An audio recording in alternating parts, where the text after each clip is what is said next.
बार फिर से नीरव मोदी को झटका लगा है। और ये झटका क्यों लगा है? झटका इसलिए लगा है क्योंकि लंदन की हाईकोर्ट ने नीरव मोदी की जमानत याचिका को खारिज कर दिया है। और ये पहला मौका नहीं है जब नीरव मोदी की जमानत याचिका खारिज हुई हो।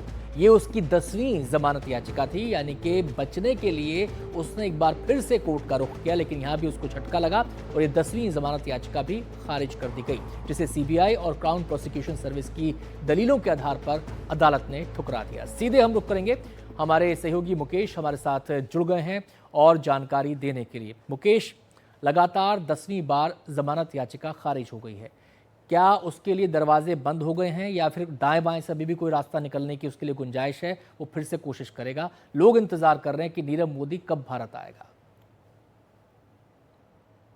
देखिए, नीरव मोदी को 19 मार्च 2019 को लंदन में गिरफ्तार किया गया था। तब से वो लगातार जेल में है और जेल में रहने के दौरान उसने लगातार जो अपनी बेल एप्लीकेशंस हैं वो लंदन की कोर्ट में लगाई हैं, लेकिन उसकी सारी जो बेल एप्लीकेशन है वो खारिज हो गई हैं। अभी हाल ही में उसने 10वीं बेल एप्लीकेशन लगाई थी, जिसमें कहा था कि भारत में प्रत्यर्पित होने के पहले उसको बेल दी जाए, क्योंकि उसको भारत में खतरा है, वहां पर उस पर हमला हो सकता है, उसकी हत्या हो सकती है।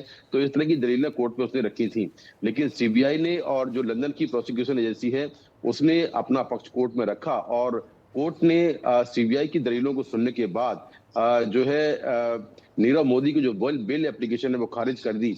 और हो सकता है कि वो अभी भी कोशिश करे, क्योंकि लीगल जो ऑप्शंस है वो उसके पास अभी हैं, तो अभी हो सकता है कि और भी कोशिश करे बेल एप्लीकेशन लगाने की, लेकिन लगातार उसकी सारी बेल एप्लीकेशन खारिज हो रही हैं। नीरव मोदी करीब 13,000 करोड़ के पीएनबी बैंक घोटाले का आरोपी है। ये देश का सबसे बड़ा बैंकिंग घोटाला था, जो कि 2018 में हुआ था। और इस घोटाले के बाद हीरा कारोबारी नीरव मोदी देश छोड़कर भाग गया था, यूके चला गया था। तब से वो यूके में है, लेकिन मार्च 2019 में भारत सरकार की पहल पर, भारत सरकार के कहने पर और जो सबूत थे इस पूरे घोटाले को लेकर, उसके जरिए नीरव मोदी को गिरफ्तार कर लिया गया था। तब से वो लंदन में है और लगातार बार बार जो बेल एप्लीकेशन है वो लगा रहा है, लेकिन कोई राहत नहीं मिल रही है। ऐसे में लगता है कि बहुत जल्दी ही वो भारत आ सकता है। जी जी मुकेश, सीबीआई तो लगातार इस मामले में जुड़ी ही हुई है, लेकिन उनके एक्स्ट्राडाइट होने पर भी जो है सहमति बनी थी, उसको लेकर आगे क्या हो रहा है? देखिए, जो जांच एजेंसी सीबीआई है वो तो लगातार जो लीगल बैटल है वो यूके में लगातार कर रही है, लड़ रही है। लेकिन दूसरा जो है भारतीय डिप्लोमेटिक चैनलों के जरिए भी जो कोशिश हुई थी, ये उसी कोशिश का नतीजा है कि नीरव मोदी को मार्च 2019 में गिरफ्तार कर लिया गया था। तब से वो लगातार जेल में है।